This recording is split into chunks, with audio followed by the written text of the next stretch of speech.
Hey, what's going on, guys? JTK here. Welcome back to another video. In this one today, we are going to be taking the best weapon in every single zombies game. Now, before we start, I want to go over a few criteria. First, the weapon has to be really good at making points. If the weapon's not good at making points, it's not really a good weapon in my opinion.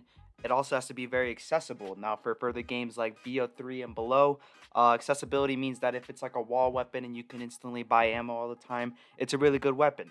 3, it's got to be like actually good at killing zombies. Obviously, that the damage output has to actually be like really good. It can't just be good at points and easy accessibility. It's also got to have damage.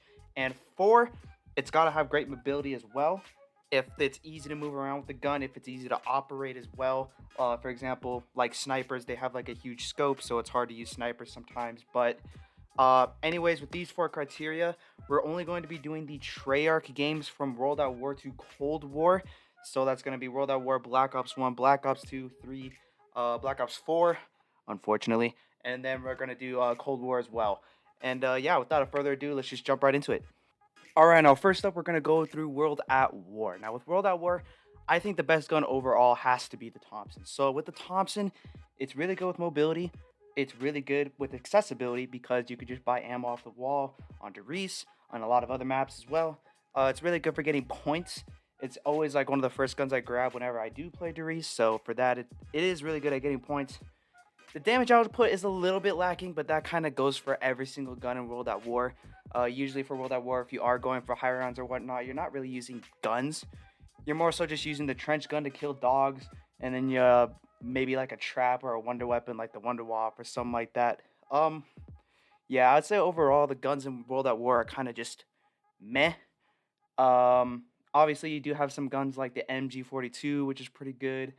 Browning, and then like I said as well, the trench gun. But overall, I think if you want like an all-around good gun with points, damage, mobility, and just accessibility, overall, I would say the Thompson is definitely the best that you can go with. All right, now moving into Black Ops 1. Black Ops 1 was a little tricky because all the guns are pretty good with the damage. I would say overall they're a step up from World at War in terms of damage. But one thing they do fail at is ammo. I usually find that I'm running out of ammo a lot whenever I do play BO1. As you can see in this gameplay right here, I am using the Commando, which is the best gun I would say in Black Ops 1. But it does run out of ammo a lot. I did choose the Commando though because when you pack-a-punch it, it does get that attachment to where you can get the extended mags, which is a definite help for Black Ops 1, especially for a lot of the guns. I would say the Commando is the best overall because it is good at points, it is good at ammo. Accessibility is a little bit lacking because you can only get it from the box, but compared to any other wall weapon, I would say I'd rather have a Commando over something like an M16, for example. Overall, though, I would say that, yeah, Black Ops 1 is a little lacking in this department, but the Commando does kind of make up for it because of that extended mag. Coming up next with Black Ops 2, we have the AN-94. Now, Black Ops 2 is a little tricky because all the guns on Black Ops 2 are either really good or really bad. Like, you're either getting an SMR or a Ray Gun Mark II. And I decided to go with the AN-94 because it is better at getting points, and it is a wall weapon, so it does have that good accessibility. In the higher rounds, I do feel comfortable with it, with the damage and whatnot. Mobility, it's an AR, so you're not moving slow, you're not really moving fast. It was a close call between the AN-94 and the SVU.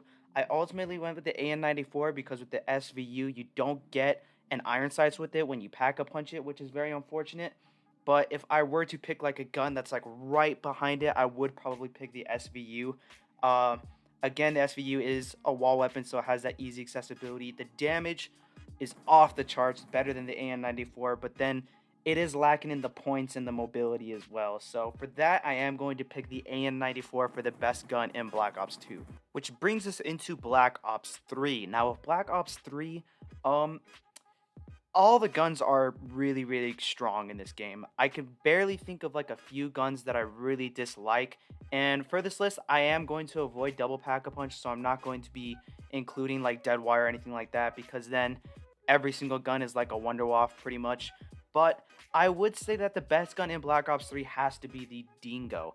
Now with the Dingo, the only thing that's really lacking in is mobility and somewhat accessibility. With the mobility, it can be fixed with the weapon kit system. You can put in a stock that makes you move faster with it, and it is really fast for an LMG as well when you are just moving around. So it's not really much of an issue.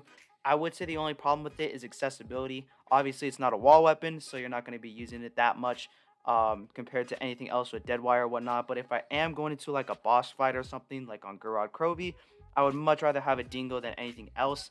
Um, Close coming ups to this gun, I would probably say there's a lot like the Draken and the Haymaker as well. Even like the KRM, any of the shotguns in Black Ops 3 are phenomenal. You have really good ARs as well, like the KN94 and the ICR. But I am just gonna go with the Dingo because it has really good damage output, really good ammo, really good with the point making as well because it is an automatic weapon. Overall, I would say the Dingo is up there, but you could put a lot of guns as the best as well. And now moving into Black Ops 4, it's the Helion Salvo. There's really nothing that comes close to it. If you're going for high rounds, you're using the Helion Salvo. Like it has the iconic name for it, which is the Wonder Weapon of BO4, because it's better than any Wonder Weapon that you can get in BO4. I would say that overall the Helion Salvo is probably even the best gun in Call of Duty Zombies, period. I mean, literally all you have to do is grab it, pack a punch it, and then you can just sit in a corner on any map, anywhere, get to whatever round you want as long as you have the ammo for it.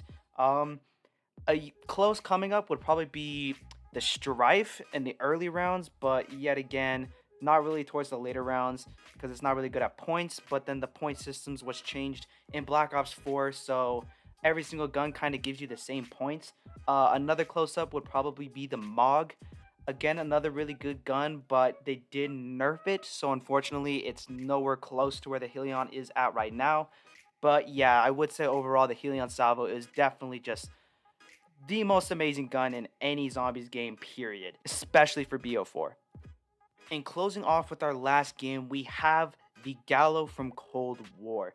Now, Cold War is a bit different in terms of all the previous games because accessibility doesn't really matter because you can spawn in with any gun, bring it up to the max rarity, bring it up to the max pack-a-punch level, and then you can constantly buy ammo for it as well with ammo crates.